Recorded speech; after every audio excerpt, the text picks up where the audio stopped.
ঈশিতা নাথ বলে, আমি যতখানি বুঝতে পারছি আমাদের কোনো একজন ভক্ত যে লক্ষ্মী ঝাঁপি দেখে নিয়মিত, সে একটা কবিতা লিখে পাঠিয়েছে এবং সে রিকোয়েস্ট করেছে যাতে আমি সেই কবিতাটা পাঠ করে শোনাই তাহলে।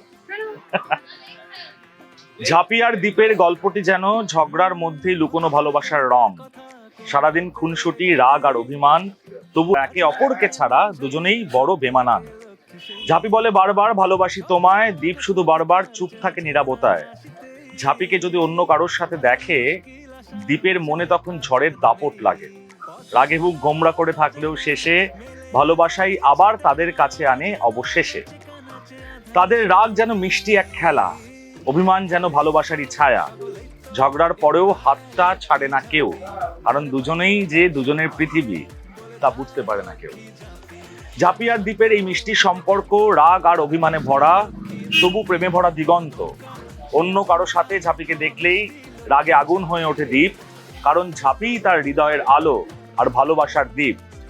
মনিকা সেজে যখন আটকে দিল দ্বীপের বিদেশ যাওয়া, দ্বীপ বেচারা বুঝতেই পারলো না এগুলো আসলে সব ঝাঁপিরই খেলা। সব সত্যি জানতে পেরে দ্বীপ করলো ঝাঁপিকে অস্বীকার। ঝাঁপি তখন অভিমানের সুরে বলে উঠলো, এই ঝাঁপিকেই একদিন তোমার ঠিক পড়বে দরকার। এত সকল অভিমানের পরেও ঝাঁপি থাকতে পারে না দূরে, দ্বীপের টানেই সরকার বাড়িতে ফিরে আসে বারে বারে। ইনকাকে ঘরে এনে ঝাঁপিকে করলো ঘর ছাড়া, দ্বীপ একদিন তুমিও বুঝবে ইনকাই আসলে সব নষ্টের গোড়া। দ্বীপ শুধু ঝাঁপির ভালোবাসাকে বারবার করে অস্বীকার, কিন্তু বিপদে পড়লে ঝাঁপি দ্বীপ ছোটে আগে সবার। দেখেছিস, হাজারো খুনসুটি ও অভিমানের মধ্যেও তাদের ভালোবাসা কিন্তু সমান সমান। তাই তো দ্বীপ ঝাঁপিকে বলেছিল, দেড়খানা পরোটা তোর আর দেড়খানা পরোটা আমার। গ্রেট।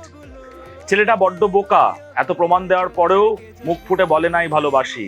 দোহাই তবে এবার সব অভিমান ভুলে বলে দাও একবার, ঝাঁপি আমি শুধু তোমাকেই ভালোবাসি। নাথ, ঈশিতা নাগ, এত মিষ্টি একটা কবিতা লিখেছো তুমি আমাকে। So sweet. একটা এপিসোড থেকে নিয়ে হ্যাঁ, এতটা মন দিয়ে সে দেখেছে। হ্যাঁ। থ্যাংক ইউ, প্রচন্ড ভালোবাসা রইল।